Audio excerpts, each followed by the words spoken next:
खिन्थु मोनसे खोथाया रोखा होननानै बुंबाय थादों जे बिजेपिया हारसिङैनो इलेक्शनखौ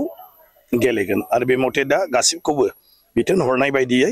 गासिबो जायगायावनो बिजेपिया दा माने खामानिखौ मावगासिनो दङ। बिजेपिया जोंनि मानाव गेदेर चिफ मिनिस्टार आरो जोंनि रायजो कमिटिनि आफादगिरि दिलीप सयखिया मानाव गेदेर बिथांमोनहा माने दासान्दि बुंगासिनो दं अपेनलि माने 20-25 गेलेगोन ओमफ्राय दाख्लै जों आफादगिरिया बुंदों जे 40थायावबो गेलेगोन बेखौ पार्टिया उनावहाय माने थांखि लाहैगोन खिन्थु मोनसे खोथाया रोखा होननानै बुंबाय थादों जे बिजेपिया हारसिङैनो इलेक्शनखौ गेलेगोन आरो बे मथे दा गासिबखौबो बिथोन हरनाय बायदियै गासिबो जायगायावनो बिजेपिया दा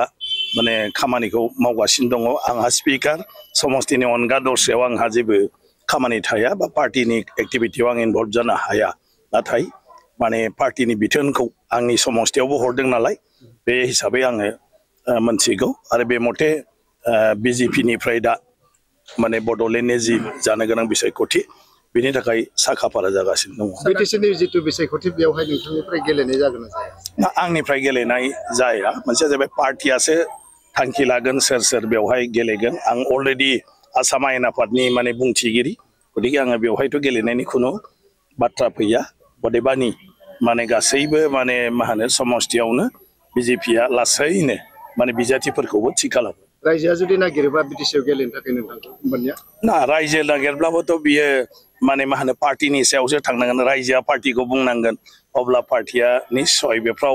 बेफोरो बिबेचना खालामगोन गतिके पार्टियाव जोङो थानाय हिसाबै जोंनि पार्टिया जिखि थांखि लाया आरो पार्टिनि हाइकमान्डनिफ्राय जिखि बिथोन फैया बेखौ जों मावनो थाखाय माने बाध्य जों मावनांगोन सासे पार्टी वार्कार हिसाबै आरोखि। जुदि पार्टिया जुदि नोंथांखौ बिजाथि हिसाबै दैथायहरोब्ला समस्तिया मा जागोन सार? जुदि नङा आं ओंखायनो होनदों बेथ' पार्टिनि सायावसो पार्टिया बे थांखियावनो फैयाखै दाबो आरो बेबायदिसिम दासिम बिजाथिनि सावरायनायानो फैथ'वाखै दा 40था समस्तियाव बिजेपिया बबाव बिसायख'थि गेलेगोन बिनि सायावसो माने गासैबो जायगायाव मन्त्रि बिथांमोनखौ इनचार्ज होनानै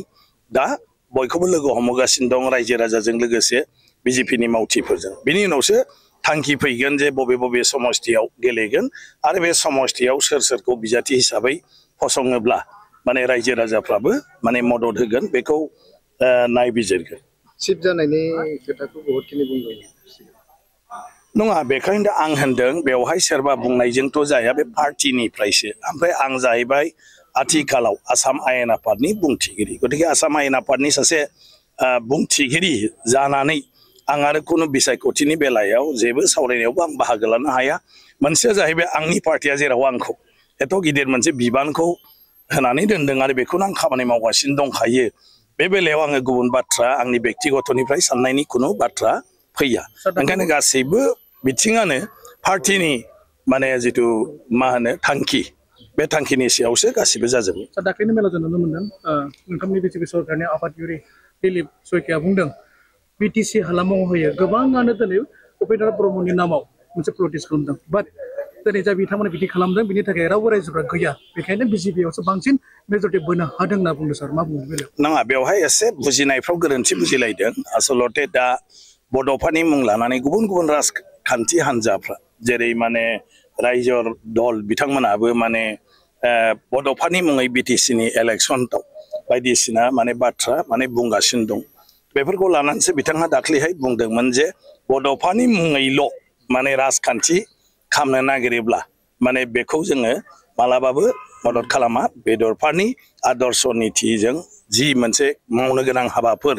बे हाबाफोरखौ मावनायासो गिदिर बाथ्रा नाथाय बिथांनि नामखौ लानानै खालि राजखान्थिनि थाखायल' जुदि माबायोब्ला बेफोरो सोलिनाय नङा। बिथाङा बे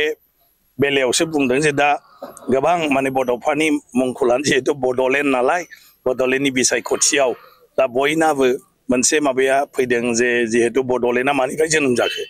बड'लेण्डआ जोनोम जाबाय जे बड'फानि सोमावसारनायनि गेजेरजों माने मोनसेनि उनाव मोनसे दिनै बिटिसि दिनै बिटिआर गोरोबथा जानाय आगोलनि बिएससि गोरोबथा जानाय बिनि गुदियानो जाहैबाय बड'फा बे गासिबो ओंखायनो बिनि मुंखौ माने मा होनो बिनि सिमां होननानै माने जेनेरेलि बुंनाय जायो जिहेतु बिनिमोन नालाय आइडिया आरोखि दा बेखौ लानानै नैबेयाव